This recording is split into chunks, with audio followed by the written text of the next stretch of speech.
선교적 목회, 목양적 선교를 하기 위해서는 선교의 3요소인 교회 선교, 선교지 중에서 가장 중요한 건 교회라고 했습니다. 그래서 한국인에게 주셨던 독특한 어떤 메시지가 있습니다. 은사도 있고 특성도 있고 강점도 있고 단점도 있고 한국형 선교교회, 한국형 선교사, 한국형 선교개발 이런 의미죠. 그래서 한국형 선교개발을 어떤 방향으로 하면 좋을 것인가 하는 것을 한 7가지, 8가지를 통해서 한번 살펴봅니다. 136년 전 우리 민족은 기독교 복음을 받아들이게 되죠.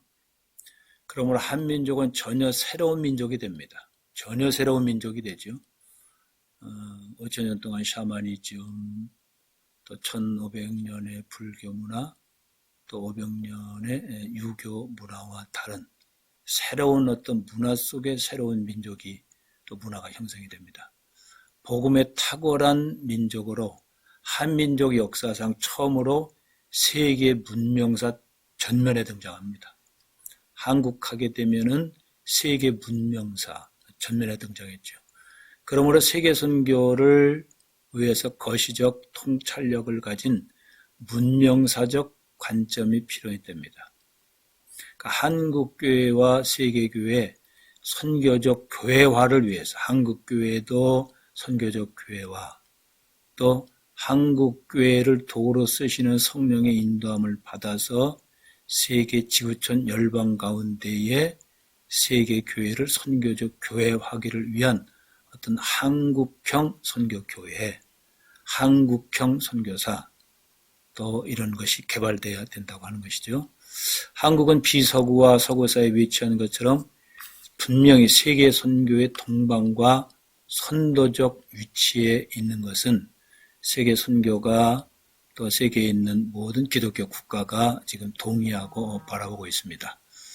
한국은 미전도 종족 국가에서 기독교 인구 대비 세계 최대의 해외 선교국이 되어 있죠. 이는 우리가 잘해서가 아니고 선교의 역사, 즉 성령님 역사에 의한 수레바퀴 속에서 한국교회 선교는 숙명의 카이로스에 와 있음을 교회와 선교 지도자들이 직시를 해야 합니다. 모라비안 선교를 통해서 많은 열방들이 돌아오고 또 이것이 역량이 돼서 이제 학생 자원 운동이 시작되면서 유럽과 미국에서 선교단체와 또 교단을 통해서 아프리카라든지 또 남미라든지 동남아에 복음이 확장이 되죠. 물론 중국과 일부 지역은 이미 오래전부터 확장이 되어 있습니다만 이제 구체화되죠. 그러면서 이제 구소련의 또 어떤 복음의 확장이 됩니다. 이제 남은 어떤 지역이라고 하면 북부 아프리카와 서남아시아죠. 북부 아프리카, 즉 중앙아시아라고 볼 수가 있죠. 주로 이제 무슬림권이죠. 그리고 서남아시아, 인도와 파키스탄과 이제 방글라데시, 힌두권과 이슬람권이 혼재되어 있는 이 지역, 이 지역에 대해서 어떤 한국형 선교가 또 한국 교회가 어떤 문명적 어떤 거기에 사명을 받고 있다 하는 것을 우리가 직시를 해야 된다고 하는 이야기입니다. 그래서 한국 교회가 한국 선교사를 만들어낸 거죠. 그래서 한국 선교사들은 과감한 교회 개척 정신이 있습니다. 그리고 전도도 열심히 하고 기도도 열심히 하고 영혼을 사랑하는 열정이 있죠. 이런 한국 선교사의 장점을 가지고 맞춤형 은사를 개발한 한국형 선교가 필요하다고 하는 거예요. 즉 현지에서 무엇을 요구하는지 북부 아프리카에서 중앙아시아에서 서남아시아에서 이슬람권 또 FTT권 힌두권에서 요구하는 것이 무엇인지 한국교회에 요구하는 것이 무엇인지 한국 선교에 요구하는 것이 무엇인지 그래서 여기에 맞게끔 한국 선교의 신학과 한국 선교의 장점과 한국 선교의 약점, 한국 교회의 약점, 또 다른 모든 점을 포괄해서 정리한 것이 한국형 선교입니다. 한국형 선교에서 장점만 얘기하는 것이 아니라 장점, 단점, 서구 선교사와 다른 점, 또 한국교회가 서구교회의 다른 점, 이런 것을 포괄해서 현지에 맞춤형 어떤 한국 선교 전략이 필요하다.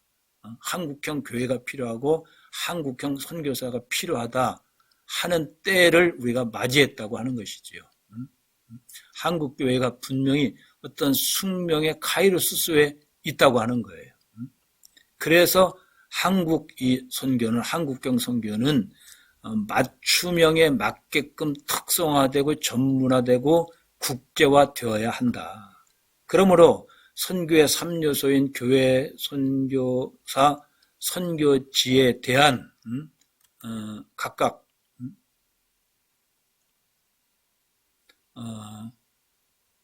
전문성과 또 특성과 또 국제화의 상호 보완과 상충되는 것이 있다고 하면은 이것을 잘 이렇게 조정하고 통제해서 어느 지역에는 어떻게, 어느 지역에서는 어떻게, 즉 수용자 위주에 맞게끔 맞춤형 특성화된, 맞춤형 전문화된, 맞춤형 국제화된 한국형 선교를 개발해야 된다고 하는 것이죠.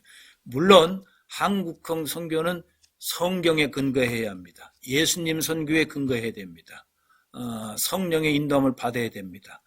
그것을 대전제로 하되 한국인에게 주셨던, 즉 숙명적 카이로 시간을 맞이하면서 한국에게 주셨던 어떤 강점과 약점을 포함해서 성경적 관점을 가지고 거기에 맞는 전략적 관점을 가지고 한국형 선교를 개발해야 된다고 하는 이 뜻이지요. 그래서 세계 선교적 교회화, 즉 하나님의 나라를 확정하는 목표 달성을 위해서 지역교회 하게 되면 노예와 교단까지 포함합니다.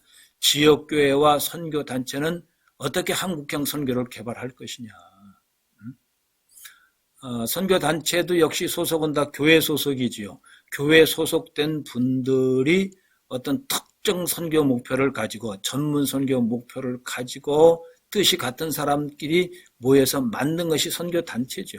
그분들도 다 소속은 다 교회란 말이에요. 그래서 교회와 선교단체는 장점과 단점, 또 특성 이런 것을 서로 조화해가면서 그들의 장점을 살려가면서 전문성을 연합해서 함께 교회와 선교단체가 필요한 선교지에 같이 어떤 사역을 하는 이런 연합 계획이 필요한 거죠. 그리고 물론 여기에 이제 선두 역할을 하는 건 선교사입니다. 교단에서 파송한 선교사, 선교단에서 파송한 선교사가 각각 자기 교단과 선교단체에 주어진 어떤 목표도 있지만은 그러나 그것을 실천하는 과정에 있어서 현지에 맞게끔, 현지 문화에 맞게끔 문화를 돌파하는 어떤 이런 것들을 선교사들이 개발해야 된다고 하는 것이지요. 그리고 선교적 교회를 세워야 할 지역에 바로 대상들을 위해서 선교단체와 지역교회는 함께 그날까지 성육신적인 선교를 해야 하는 것을 개발하는 것이 한국형 선교다고 하는 거죠. 그러니까 성경에 입각한 예수님의 선교 방법에 입각한 한국형 선교라고 하는 것이지 여기서 예수님의 선교 방법이라든지 성경적 선교 방법을 제외한 한국형 선교라고 하는 건 아니에요. 또 한국의 강점만 얘기하는 것이 아닙니다. 한국이 가지고 있는 단점, 다른 점을 다 포함해서 하자는 이야기죠. 특히 이러기 위해서는 선교훈련은 대단히 중요합니다. 선교훈련은 선교의 시작이죠.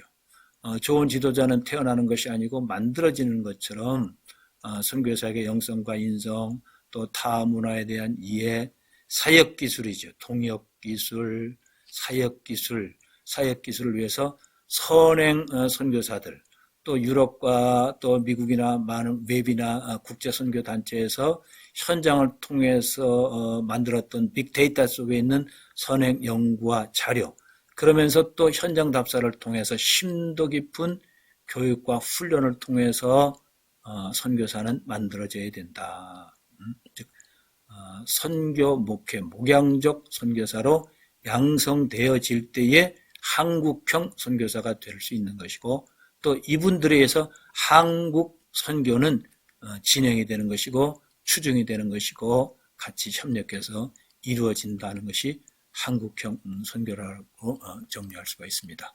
그래서 현재 한인 선교사들이 개척한 타 문화권 교회의 단점 중 하나가 뭐 다 그렇지는 않습니다. 그러나 우리가 지금 한번 생각해 보자고요. 개척한 교회들이 대부분 주일학교 수준입니다. 물론 여기에서 스스로 전도하고 스스로 치유하고 스스로 치리하고 스스로 교회를 개척하는 그런 교회도 일부 있습니다만은 우리가 F3, F2, F1 지역에서 주로 전방개척에서 사역을 했기 때문에 주일학교 수준인 것을 부정할 수가 없고 특별히 우리는 장로교회인데 장로교단 같은 경우는 장로가 세워져야 장로교회 아닙니까? 그런데 실질적으로 사역 현장에 가보면 장로들이 세워진 교회가 그렇게 많지 않습니다. 패스터들이라든지 어떤 사역자들에 의해서 현장 선교사와 함께 사역해 가는 이런 상황을 많이 볼 수가 있지. 실제로 우리 한국의 초대교회처럼 장로교회 목조처럼 장로를 세워서 스스로 전도하고 스스로 교회를 개척하고 스스로 교회를 건립하고 스스로 장로와 목사가 치리하는 이런 상황은 보기 어렵다 하는 것이 우리가 개발되어야 할 일이죠. 자, 이것을 교회를 볼 것이냐. 그래서 쉬우면서도 제일 안 되는 것이 교회 개척입니다. 제일 어려운 것이 교회 개척이에요. 이것이 어떻게 보면 한국형 선교의 단점이 될 수도 있고 한국형 선교라는 교회의 단점이 될 수도 있죠. 왜냐하면 실질적으로 한국에 있는 한국의 교회가 이것을 극복하는 경우도 있고 극복하지 못한 경우가 많이 있기 때문에 그러죠. 그래서 국내에서 선교적 교회에 대한 분명한 직접 간접 경험을 통해서 정확한 인식과 방향을 가지고 선교 현장에서 교회 개척을 하고 교회 개척을 하면서 분명히 정치, 행정, 신학, 교리 등을 종합적으로 적용시키는 목양적 선교가 한국형 선교에 필요하다는 거죠. 선교적 목회, 목양적 선교. 즉 한국교회는 선교적 목회를 해야 할 것이고 선교적 목회를 직감적으로 경험한 선교사들은 선교지에서 목양적 선교를 해야 한다. 이것이 한국형 선교교회가 개발하고 앞으로 추진하고 발전시키고 같이 협력해야 할 큰 과제다. 이것을 이제 마무리할 수가 있죠. 자, 이제 우리가 그동안 온라인을 통해서 많은 내용을 배웠습니다. 이제 다음 시간부터는 이제 대면 강의를 하기 때문에 그동안 쭉 강의했던 내용을 1교시, 2교시는 제외를 하고 재정 분야부터 시작해서 또 PPT와 또 인쇄물을 통해서 이렇게 했던 내용을 쭉쭉 이렇게 쭉쭉 보면서 한번 정리를 하고 다음 주에 만나서 이제 대면 강의를 통해서 마음의 거리를 좁히고 또 육체의 거리도 좁히고 영체의 거리도 좁혀져 있으니까 아주 한 놈이 되고 한 생각이 되고 한 뜻이 돼서 한국형 선교를 개발하는 그런 연구를 더 가일층 높일 수 있는 그런 시간을 갖기를 원합니다. 한국형 선교의 부분적이지만은 단점이라고도 할 수 있는 그런 어떤 평가가 가끔 들리고 있습니다. 그래서 한국형 선교는 돈 선교인가? 어떻게 해서 이런 오명에서 벗어날 수 있는가? 재물의존적 선교는 선교의 장애물이고 실패의 원인이고 암적 요소죠. 이것을 극복하기 위해서는 오직 종의 선교다. 성령님에 의한 말씀과 기도다. 한국형 선교의 장점이라고 하면 기도죠. 열정이죠. 교회 개척이죠. 예수 그리스도를 증거하는 삶으로 애쓰는 그런 모습이 있지요. 그러나 정말 교회를 개척을 하고 더 크게 사역을 하려고 하다 보니까 현지 교단과 현지 선교 단체와 협조가 좀 부족하고 단독적으로 뭘 하다 보니까 아무래도 재정 위주의 교회 개척 또 돈 위주의 어떤 선교를 한다는 오명이 있는 것도 사실입니다. 그래서 재물과 관계된 말씀을 우리가 먼저 예수님께서 어떻게 재물과 관계돼서 말씀하셨느냐 하는 내용을 선교적 관점을 가지고 한번 봤던 내용입니다. 보물을 땅에 쌓아두지 말라, 하나님과 재물을 겸하여 섬길 수 없다. 또 불의한 청지기를 통해서 똑같은 그런 메시지를 주셨죠. 삼가 모든 탐심을 물리쳐라. 또 이제 부자와 거지 나사로의 비유를 통해서도 또 이렇게 하셨고, 또 여러 가지 이런 비유가 있었죠. 세금과 관련된 말씀도 가이사 것은 가이사, 하나님 것은 하나님께 하라고 예수님께서 말씀하셨고, 또 이제 구제와 11조도 선교 현장에서 한국 교회는 나름대로 어떤 청지기의 고백을 통해서 11조에 대한 분명한 신앙 고백이 있습니다. 그런데 선교 현장에서 이 11조와 신앙 고백, 또 11조와 관계되는 어떤 메시지, 이런 것들이 좀 약한 건 사실입니다. 11조는 신앙 고백이다. 11조는 약속의 말씀이다. 11조는 하나님의 뜻이다. 그리고 11조는 분명히 성경에 기록된 말씀이다. 그리고 성경에 기록된 것은 분명히 메시지를 줘야 됩니다. 그런데 이런 부분들이 약함으로 인해서 오히려 자전할 수 있는, 자립할 수 있는 그런 기회를 놓치는 경향이 있지요. 성전세와 관계돼서 또 예수님께서 하셨던 말씀도 있고, 특별히 이 향유를 부은 사건에 대해서는 복음이 전해지는 곳에서는 반드시 이 여자가 행한 일도 말해서 기억하라 했습니다. 즉 청지기의 고백을 강조하라고 하는 것이죠. 재물관에 대해서 분명히 메시지를 주라고 하는 거예요.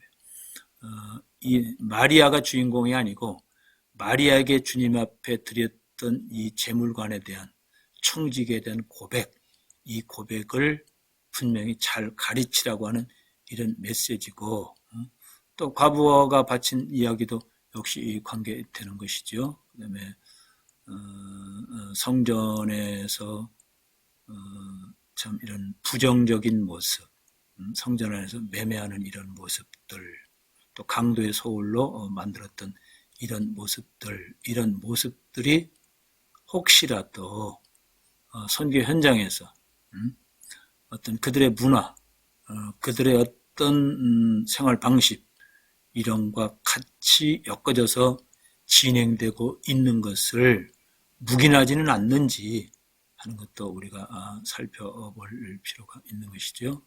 그래서 하나님께서 돈에 대한 네 가지 기본 목적과 목적에 담긴 그 지혜는 우리가 크게 이제 이렇게 쭉 살펴봤습니다. 한국형 선교는 장점도 있고 단점도 있고 다른 점도 있다고 그랬습니다. 그래서 바로 한국형 선교가 여기까지 오기까지 한국교회가 어떻게 한국형 선교를 확립하기 위해서 선교적 목회로서 또 예수님의 지상명령대로 이렇게 했는지, 그 부분 중에서 어떻게 보면은 단점도 있지만은 주로 지금 소개하는 것은 한국형 선교의 강점, 자랑이라고 할 수가 있죠. 그래서 이급훈 선교사를 자문학권 선교사로 파송한 것, 또 산동성 선교 같은 곳은 이미 그 지역에 미국 선교사가 있었습니다. 미국 선교사가 실패한 지역이죠. 네비우스도 그쪽에서 선교를 했죠. 거기에 참으로 1910년도가 어떤 때입니까? 우리가 참 일본과 강제 병합됐던 때 아니에요. 병합됐던 때. 그런 어려운 상황 속에서도 우리가 가서 참 선교를 하고 그런 아픔을 다 극복했던 현장이 산동성 선교라고 할 수가 있죠. 또 특별히 산동성 선교회는 선교사를 그쪽 교단에 배속을 시켰죠. 이쪽에는 언권 통제로 관리하면서 교회 개척을 한다든지 모든 것을 그쪽 교단과 그쪽 노예의 지시를 받으라고까지 이렇게 하면서 한 것이 한국 초기 선교의 강점, 한국경 선교의 모델이라고 할 수가 있습니다. 그리고 마지막에 이제 방지일 선교사는 공산화 속에서도 인정을 받았죠. 인정을 받아서 1957년도 철수를 하게 되죠. 그리고 최창녕 선교사를 태국에 파송할 때에 가장 어려울 때입니다. 우리나라 국민소득이 약 200불, 태국은 400불 정도 했었죠. 그때 이미 타문화권 선교를 했다고 하는 거하고 지코이 95 대회를 서울에서 개최했다고 하는 것, 한국 선교가 제3세계의 어떤 주도적 역할, 또 한국 선교가 어떤 큰 문화권 속에 들어갔다고 하는 것을 천명한 그런 한국경 선교를 드러냈던 것이라고 볼 수가 있죠. 그리고 이제 무엇보다도 선교연합기구를 가지고 있는 나라는 미국과 한국 둘뿐입니다. 둘뿐이에요. 다른 데는 교단, 선교단체가 연합해서 이렇게 연합기구를 가지고 있는, 단일 연합기구를 가지고 있는 데는 미국과 한국 둘뿐이에요. 그래서 한국은 대단히 이런 면에서는 강점을 가지고 있다. 그리고 한국처럼 미전도 운동부터 시작해서 이어서 FTT 운동까지 꾸준히 이렇게 전방 개척을 하고 있는 나라 역시 한국밖에 없습니다. 이제 강점이라고 할 수가 있죠. 이런 강점들을 우리가 살펴봤고, 그 다음에 이제 한국형 선교도 쭉 봤고, 그 다음에 이제 뭐 이런 내용들을 이제 또 구체화한 내용들을 우리가 쭉 봤죠. 그래서 어떻게 이제 선교를 철저히 할 것이냐 하는 내용들을 쭉 살펴봤습니다. 이런 모든 것이 이제 1910년도에 에든버리 선교 대회 때에 위원회에서 논의했던 내용. 여기 15명의 선교사들이, 한국에 있는 선교사들이죠. 그들이 가서 이런 걸 배우죠. 1910년도이죠. 1910년도는 일본과 그렇게 강제 병합됐던 해 아니에요. 1910년도. 그리고 이들이 이제 들어와서 정으로 힘들고 나라 잃은 이 백성들에게 그들이 경험했던 것, 정리됐던 것을 잘 자치 자립할 수 있도록 이렇게 한국 선교와 함께 이뤄가지 않습니까? 이러므로 인해서 이제 드디어 23년, 1907년 노예가 생긴 다음에 바로 5년 후에 총회가 생기게 되고, 총회가 생기면서 바로 첫 헌의안이 선교사 파송하자, 총회 첫 헌의안이 산동선에 선교사 파송하자고 하는 것, 이거는 한국경 선교의 강점이라고 볼 수가 있죠. 그래서 이제 우리가 이런 것들을 잘 계승해서 어떻게 세계 복음화를 성취하기 위해서 교회와 선교, 선교와 교회, 선교적 교회, 목회형 선교 어떻게 할 것이냐 하는 것들을 우리가 더 발전시켜야 할 것이고, 이제 지지난 시간일 거예요. 아마 그동안 쭉 했던 내용을 다시 한번 요약을 했습니다. 그러니까 바로 앞에 시간에 요약했던 거하고 비슷합니다. 그러니까 요약을 어떻게 보면은 앞에 시간에 했던 건 요약의 또 요약이고 한 번 더 요약을 했죠. 그래서 교회는 우리가 정리된 신학과 정의에 대한 것을 분명히 가지고 있고, 선교에 대해서도 정리한 어떤 개념과 이런 실제가 있습니다만은, 교회와 선교를 이렇게 묶으니까 나름대로 교회와 선교에 대해서는 각각 소견대로 이론과 실제에 대해서 이제 관점을 가지고 있었는데, 이것은 반드시 성경적 관점에서 봐야 되고, 이 성경적 교회가 어떻게 교회 역사를 통해서 또 전략적을 통해서 이렇게 바뀌어져 왔느냐. 특별히 이제 목회적 관점에서 봐야 되죠. 왜냐하면 교회가 목회이기 때문에 목회적 관점에서 총체적이고 전문적인 연구조사를 통해서 평가하고 개발시키는 것이 바로 교회와 선교 이 과목의 목적이다 하는 것을 요약을 했죠. 그래서 교회와 선교라고 하는 교회에 의한 선교라고 하는 거예요. 교회에 의한 선교.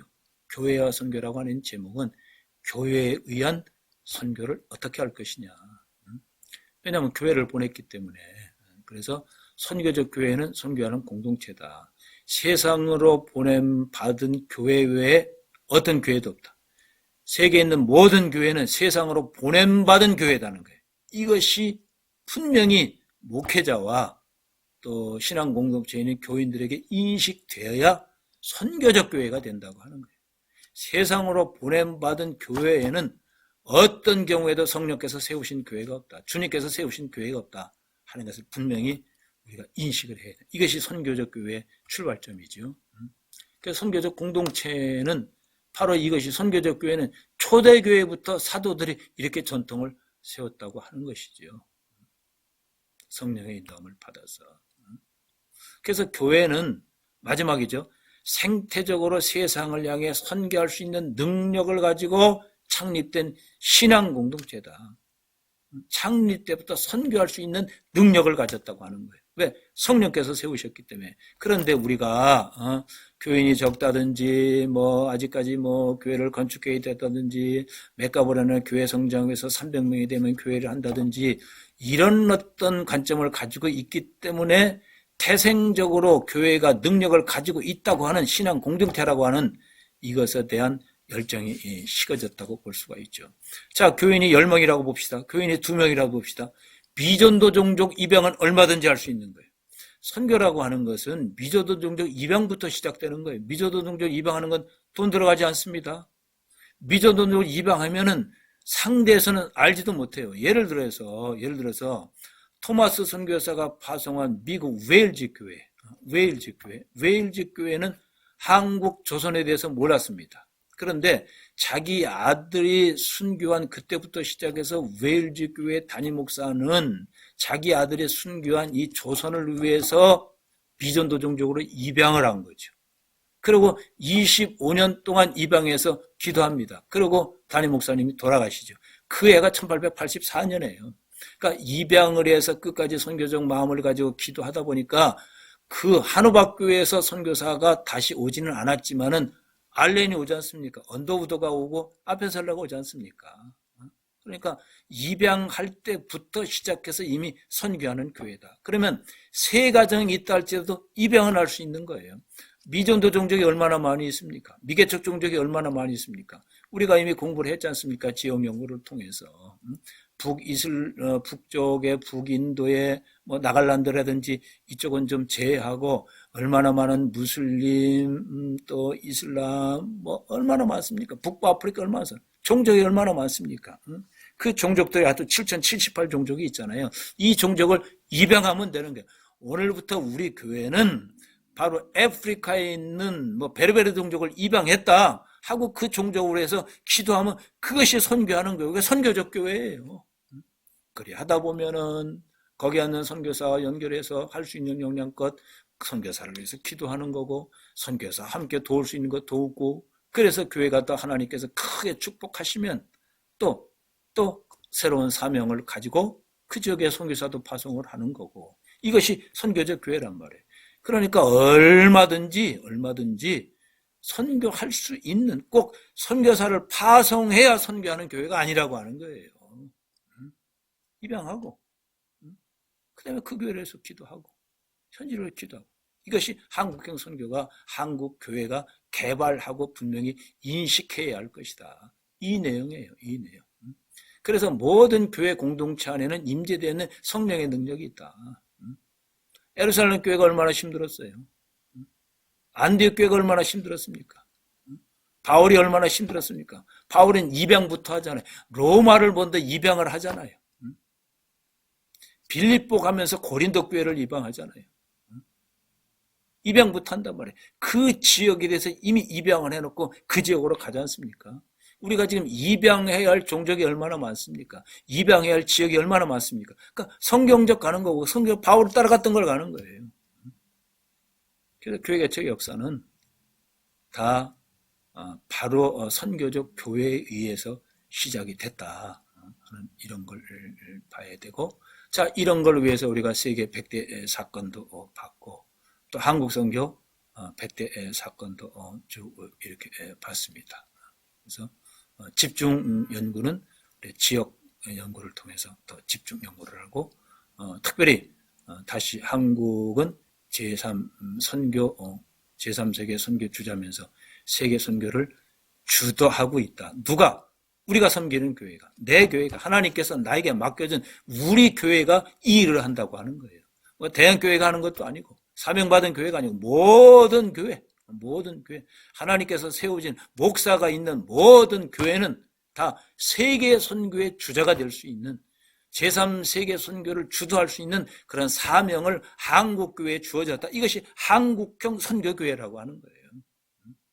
우리는 F3, F2, F1 지역에 더 관점을 가지고 G1, G2 지역이라 할지라도 그 지역에 대상이 있기 때문에 지역 개념도 중요하지만은 거기에 후원시켜야 할 영혼이 있다고 하면 거기도 전방개척이라고 하는 거예요.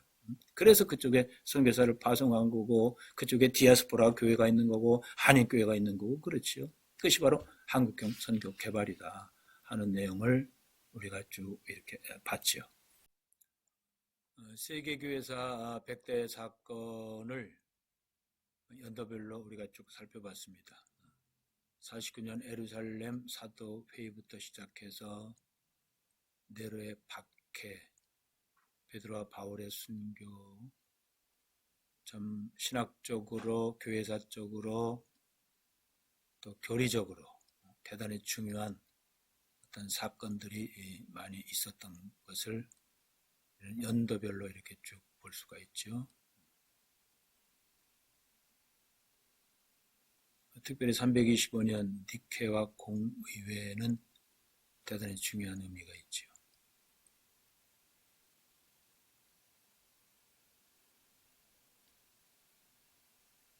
(412년에) 고트족이 로마를 침략한 것도 역사적으로 또 국가적으로 대단히 중요한 사건이었었죠.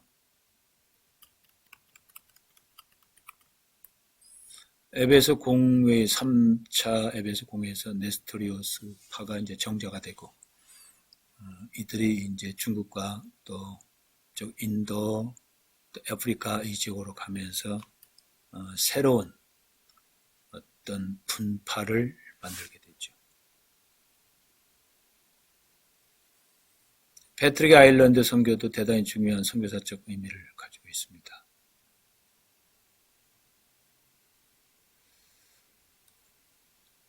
680년 콘스탄티노플 공유회인데 콘스탄티노플은 비잔티움이 콘스탄티노플이 되고 또 콘스탄티노플은 이스탄불이 되죠. 그러니까 한 지역입니다. 지금 터키에 있는 현재 이스탄불이 비잔티움, 콘스탄티노플, 또 이스탄불 이렇게 이름이 바뀐 거죠. 이스탄불은 이제 이슬람이 들어오면서 이스탄불로 바뀐 거고 이쪽 콘스탄티노플은 콘스탄티노플 대제가 수도를 이쪽으로 옮기면서 또 콘스탄티노플 대제가 죽는 그 해에 명칭을 붙여서 이쪽 이제 이 동방에 있는 모든 문화를 이제 비잔틴 문화에서 1000년의 비잔틴 문화가 시작이 되죠.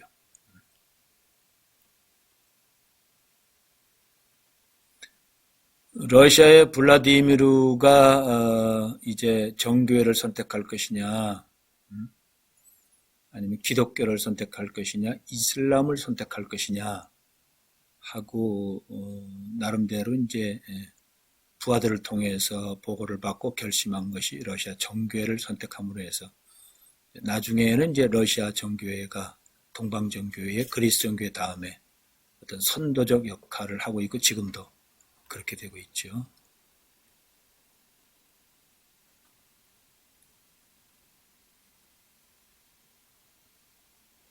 (1454년) 콘스탄티노플이 함락이 되면서 이제 바로 이스탄불이 들어가는 거죠.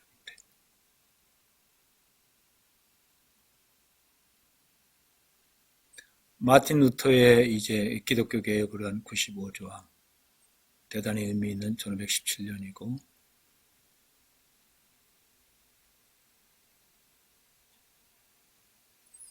1536년 켈빈의 23살의 기독교 강의 초판을 발행한 것도 장로교에 있어서는 대단히 중요한 어떤 신학적 사건이죠. 킹 제임스 버전이 출판된 것도 마찬가지고요. 1732년 모라비안 해외 선교 시작은 대단한 의미를 가지고 있습니다.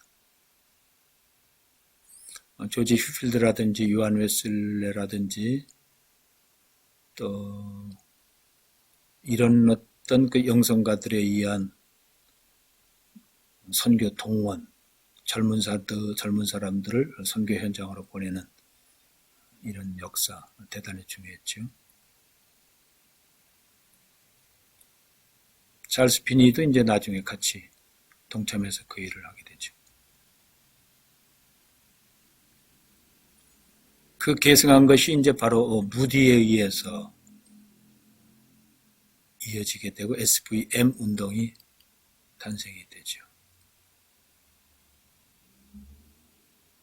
1910년도 에든베르 선교대회는 대단히 중요하죠. 의미 있는 선교대회죠.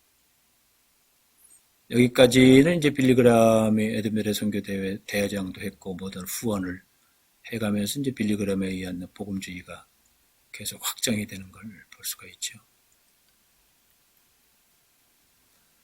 세계 선교사 100대 사건입니다. 세계 선교 100대 사건이죠. 앞에는 교리 100대 사건이고 성령 강림에서 교회가 창립된 것부터 시작해서 교리사하고 조금 중복이 됩니다만은 로마 선교라든지 디아스포라 선교라든지 패트릭의 선교, 또 클러스피스의 회심과 선교, 콜럼바의 이제 스코틀랜드 선교도 유명하죠. 선교사 열전, 루스터크 가진 선교사 열전에 보면 98명의 선교사들 사역에 소개되는데 여기에 나온 모든 분들이 다 거기에 소개되고 있습니다. 보니페스의 독일 선교사역도 선교사 열전에 잘 기록이 되어 있고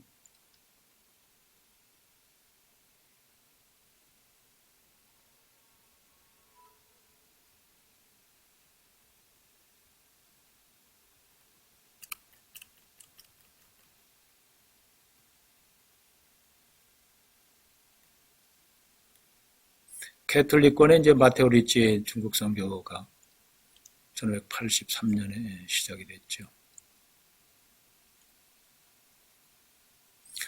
덴마크의 할례 선교의 설립은 중요합니다. 실질적으로 이제 덴마크가 앞장서고 선교사들은 주로 영국에서 나가고 독일에서 나가고 실질적인 소속은 영국에 두게 되죠. 식민지 선교 뭐 이런 어떤 부정적인 요소 때문에 덴마크하고 독일과 영국이 합해서 선교를 하게 되는 계기가 되죠. 윌리엄 캐리가 인도 선교를 하는데 실질적으로 윌리엄 캐리가 선교단체를 최초로 이렇게 수립했다는데 사실 그 이전에 윌리엄 캐리 이전에 영국에서도 두세 개 선교단체는 이미 있었어요. 그런데 윌리엄 캐리가 그렇게 더 커리어하게 된 것은 윌리엄 캐리 논문 때문에 그렇죠. 논문을 발표하면서 선교단체를 만들어야 된다. 선교단체는 항상 모여서 기도해야 된다. 선교단체는 헌금해야 된다. 선교단체는 무엇보다도 연합해야 된다. 이런 내용들을 강조를 논문에서 많이 하죠. 미국의 이제 최초 선교사 저드슨에 의한 미얀마 선교 중요하죠. 미얀마의 영향을 받아서 이제 미얀마 좌측에 있는 북인도 쪽이죠. 북동 인도 이쪽이 지금도 복음화가 많이 되어 있죠.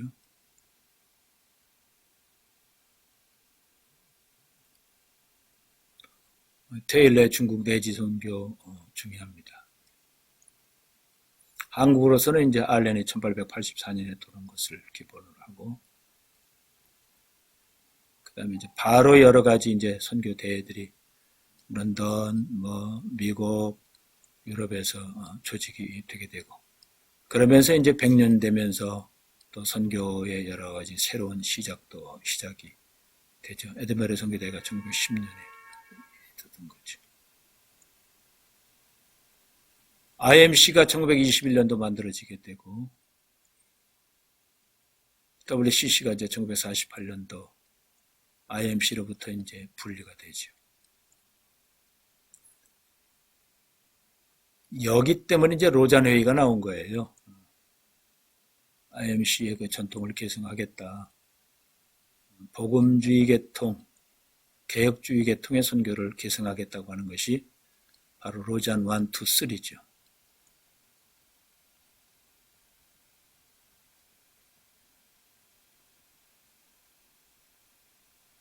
로잔 2가 이제 마닐라에서 있었고, 로잔 3가 에드버리 선교대 100주년을 맞이해서 케이프타운에서 2010년도에 있었죠. 한국 선교 역사 대단히 중요한 거 구체적으로 우리가 쭉 봤습니다.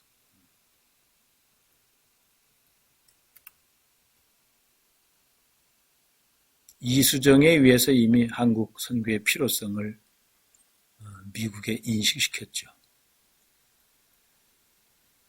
알렌이 들어오고 이어서 장로교, 감리교 선교사들이 들어오고 이들에 의해서 병원과 또 학교가 세워지게 되고 언더우드에서 최초의 세모난교회 장로교 교회가 세워지게 되죠.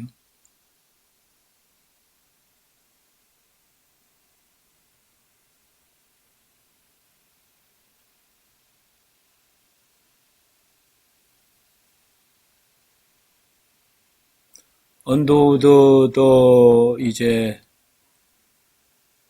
하늘나라로 간 다음에 언더우드 아들이 한국에 와서 사역을 하다가 6.25 때 부산 피난민을 위해서 참 헌신을 많이 하죠. 그리고 아들도 순교를 하게 되죠.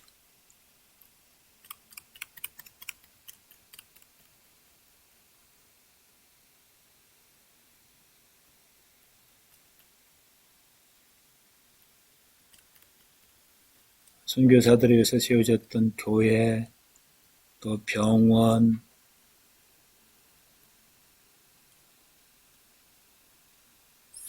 여기 보세요. 우리는 1907년도에 이제 장로교는 최초 목사 임직이 있었는데, 감리교는 이미 1901년도 최초 목사 임직이 있었어요. 우리는 주로 이제 장로교 위주로 우리가 교회사와 한국 선교사 역사를 공부했기 때문에 잘못하면 이제 감리교였던 걸 놓치기 쉬운데, 특별히 1903년도에 이제 감리교 교인들, 내리교회 감리교 교인들이 하와이로 이주를 하면서 디아스포라 선교가 시작이 된 거죠.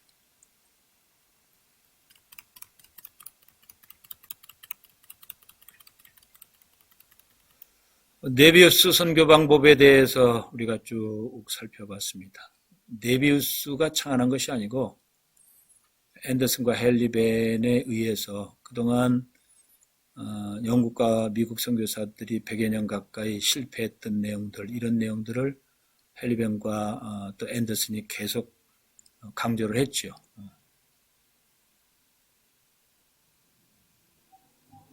에덴베리 선교대회 때에도 헨리벤과 앤더슨이 그런 내용을 강조를 많이 했어요. 강조를 들었고 또 15명의 선교사들도 가서 이미 네비우스에게 그런 얘기를 들었습니다만은 또 다시 듣게 되지요.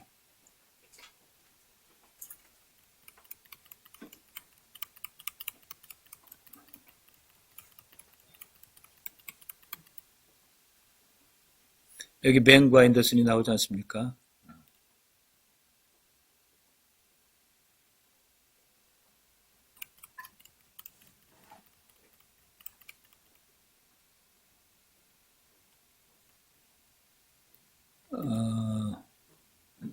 네비우스는 6가지 이제 실패한 내용을 가지고 한국 선교사들에게 소개를 했고 이것을 언더우드는 4가지로 정리를 했고 다시 이제 이걸 추가해서 마펫이 2가지를 더 추가를 하는데 바로 핵심이 사경회입니다. 말씀 사경회를 많이 강조하고 말씀 사경회를 통해서 말씀이 신앙화, 신앙이 생활이 문화화되는 그런 한국교회 고유 한국형 성경적 교회가 만들어지는 토대가 되죠.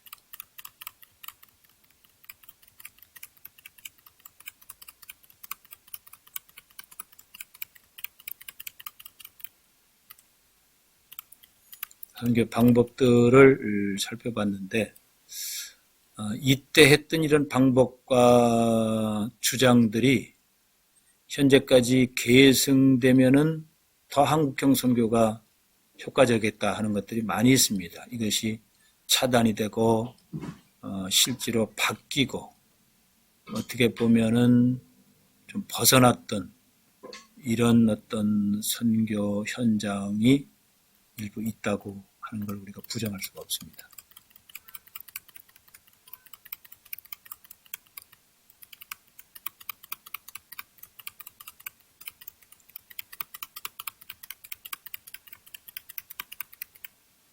대부흥운동을 잊어버릴 수가 없죠.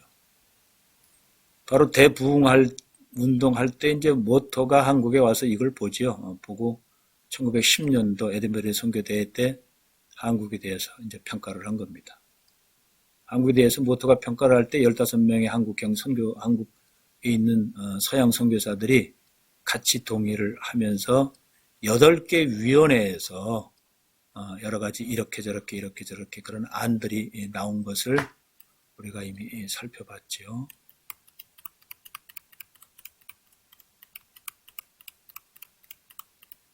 이런 근거에서 이제 1923년 총회가 만들어지고 총회 정치나 헌법이나 모든 것들이 바로 이런 개성과 전통 위에서 세워졌다고 하는 겁니다.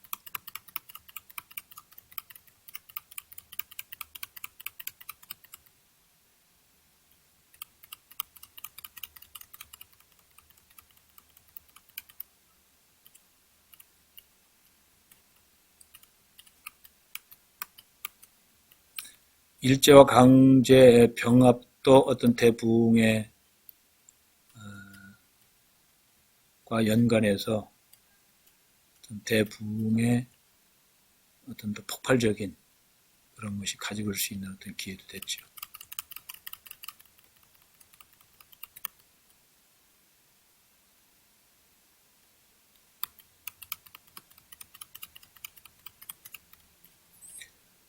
준기 역사는 주로 이제 디아스포라 선교, 즉 한인교회 중심으로 한 해외 선교 역사라고 볼 수가 있습니다.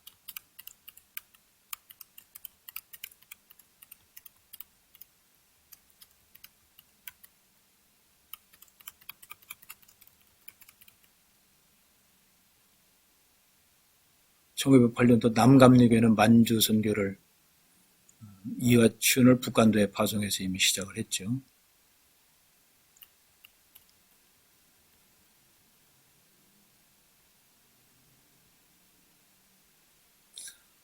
광주 나병원이 현재 여수 애영원의 전신이죠. 여기에 이제 유명한 손영아 목사님이 등장을 하죠.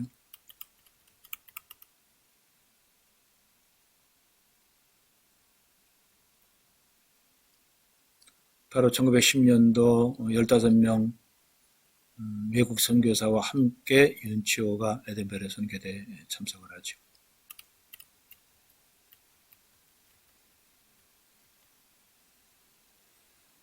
하와이를 중심으로 했던 그 디아스포라 선교가 미국 본토까지 가게 되고 거기에서 이제 한인들이 한인교회를 중심으로 해서 또 이승만을 중심으로 해서 애국운동과 또 여러 가지 교회 확장 운동이 일어나게 되죠.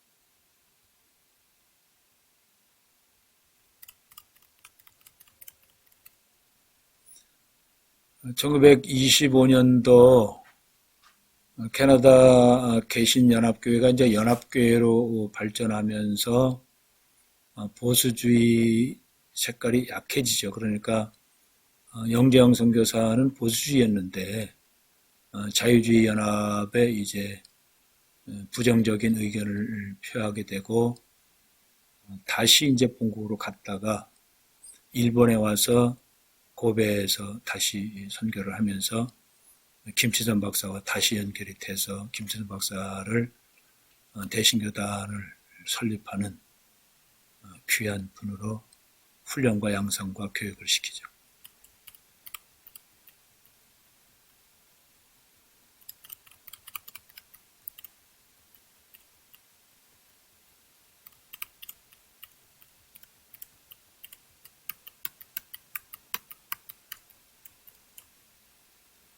(1938년도) 평양 평북로에서 신사참배 결의는 장로교 역사의 치명적인 아픔이죠.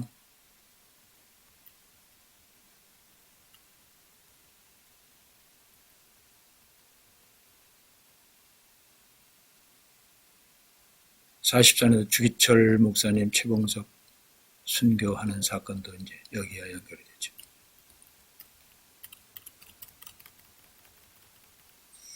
해외 선교와 해외 한인교회 설립을 이제 구체적으로 더 했던 내용을 이제 별지로 붙였습니다. 하와이하고 미국 본토에 대한 한인교회, 그 다음에 멕시코, 하와이, 멕시코 선교 이민들, 이분들이 이제 자유화되면서 계약이 만료되면서 여러 가지 제한이 있으니까 바로 쿠바로 가서 거기에서 또 새로운 디아스포라 선교가 시작이 되죠.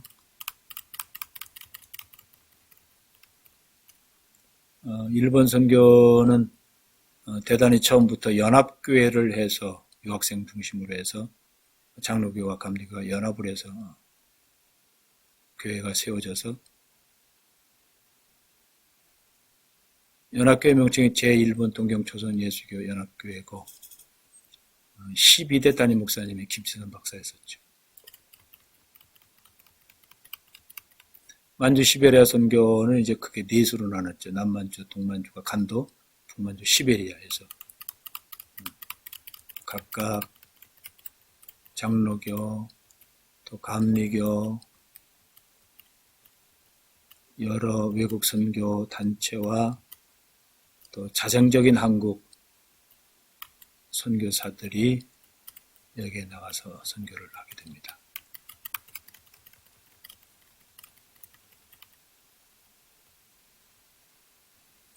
산동성은 거듭 강조합니다마는 1913년도 파송하기 전에 이미 1912년 1년 전에 답사를 시켜요. 답사를 시켜서 현지 노회 또 총회 이런 의견도 들어보고 그렇게 해서 이제 파송을 하는데 산동성 파송 선교사는 자유교회를 설립하지 말고 현지 교단 장로회와 연합해서 할 것을 결의를 하죠. 그래서 그 중국교회 소속으로 선교사 3분을 소속을 시킵니다. 그러니까 이때부터 시작해서 이제 중국 노예에 배속이 되면서 한국 총회에서는 언권만 주는 거죠. 그래서 지금까지 선교사들은 언권 회원으로 관리하고 있는 거죠. 3년 만에 교인 수가 40명이었고 또 세례도 주죠. 박대로가 질병으로 이제 귀국하고 사병순, 김영훈도 귀국함으로 해서 일단 선교가 중단된 위기가 됐으나 17년에 다시 2년 후에 다시 또 보내죠. 재파송을 하고 또 이어서 계속 선교사를 보내게 됩니다.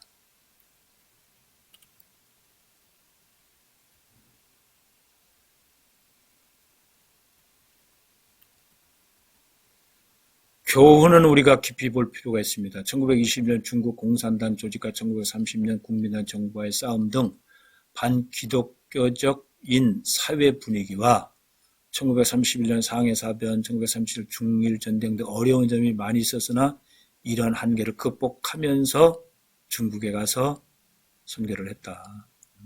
특별히 선교에 필요한 인적 물질 자원을 전부 한국교회에서 다 준비했다고 하는 거예요. 복음을 받은 지 30년도 안 돼서 초기부터 한국형 선교를 했다고 하는 거죠. 그 방법과 전략이 배웠던 대로 합리적이고 탁월했다. 에덴벨의 선교대회에 있었던 그 어떤 정리된 의견, 이런 내용들, 또 한국형 선교로 토착화됐던 내용들, 강점을 살리고 단점을 포함했던 내용들, 다른 것들을 복음으로 극복했던 내용들, 이런 방법들이 선교적 교회에서 파송한 선교, 한국형 선교사에 의해서 이렇게 귀한 일을 했다 하는 점이죠. 방질 선교사님이 귀한 보고를 했어요. 피선교지인 조선교회가 선교를 받은 지 25주년 만에 외국에 선교하는 일은 20세기 피선교국으로서 찾아볼 수 없는 세계 신기록을 세웠다. 이것이 이제 지코이 95로 계승되는 거죠.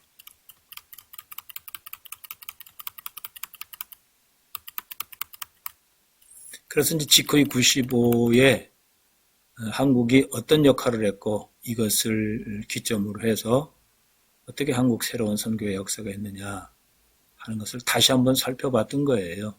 한국 선교는 디아스포라 선교부터 시작해서 산동선 타문학교 선교로 해서 에큐메니컬 선교죠. 태국에. 자, 이걸 잘 봐야 돼요. 잘 보셔야 돼요. 1948년 암스테르담에서 WC 창립과 함께 서구 선교 철수 정책이 전개되면서 1954년 동아시아 선교 협의회가 조직되고 태국이 에큐메니컬 선교 시범 지역으로 선정되면서 서구 선교사를 철수시킵니다. 그리고 이 태국을 제3세계 선교사가 선교 대3세계가 파송해라 하는 것이 채택되면서 한국, 필리핀 등 선교사가 태국으로 파송되기 시작한 거죠. 그래서 한국은 1955년도 2월 달에 최창년, 김성건 두 목사를 임명을 했는데 김성경 목사는 비자가 발급받지 못했고 그래서 이제 대타로 김순일 목사를 교체해서 56년이죠. 결의는 55년에 됐습니다만은 56년에 그때 비자 받기 어렵습니다. 최창년과 김순일 두 선교사를 태국으로 파송을 했는데 실질적으로 최창년 선교사보다는 김순일 선교사가 교회 개척이나 태국 현지 북부에 미친 영향은 더 많습니다. 그런데 왜 김순일 선교사는 잊혀진 사람이 됐고 최창년 선교사만 이렇게 두각이 되느냐, 제가 과제를 드렸습니다. 그 과제를 잘 살펴볼 필요가 있죠. 제도권 밖에서의 선교운동, 바로 이제 선교단체 운동이죠.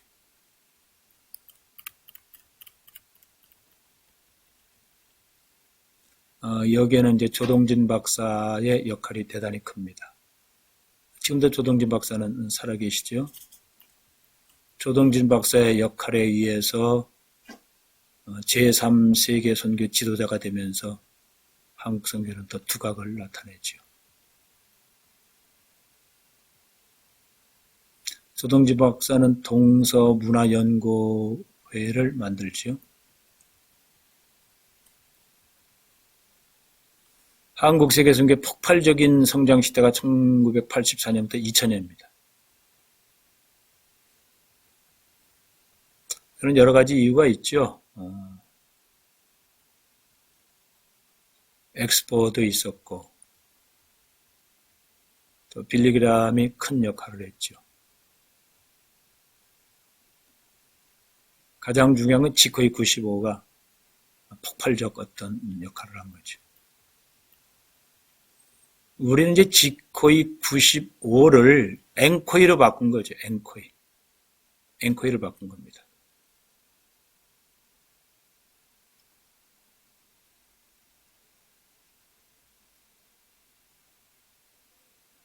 지코이를 이제 2차로 하고 3차를 사랑의 교회에서 하고 4년마다 하는 거예요.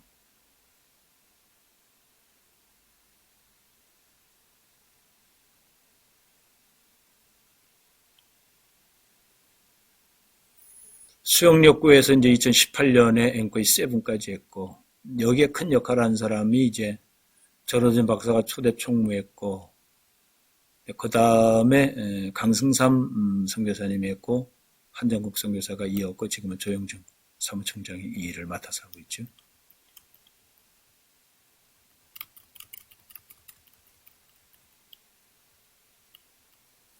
지코의 역사적 배경이라든지 이런 내용을 쭉 아티클을 통해서 봤습니다. 지코의 배경은 대단히 중요합니다. 그리고 지코이가 한국에서 하게 된 배경도 중요하죠. CCC 김중근 목사의 역할이 굉장히 컸어요. CCC는 이제 내일은 세계복음화, 60년대는 학원복음화, 70년대는 민족복음화, 80년대는 세계복음화, 90년대는 해외 단기 선교 시대가 됐고, 2000년도 들어오면서 남북 통일 대비 북한 선교 시대가 됐고, 지금은 이제 미전도 종족, FTT까지 가고 전방 개척까지 간 거죠.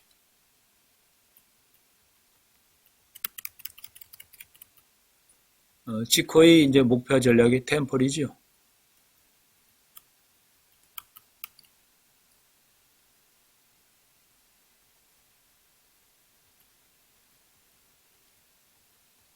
지코의 선언도 중요합니다. 대부분 성경에 입각해서 선언문을 작성을 했죠.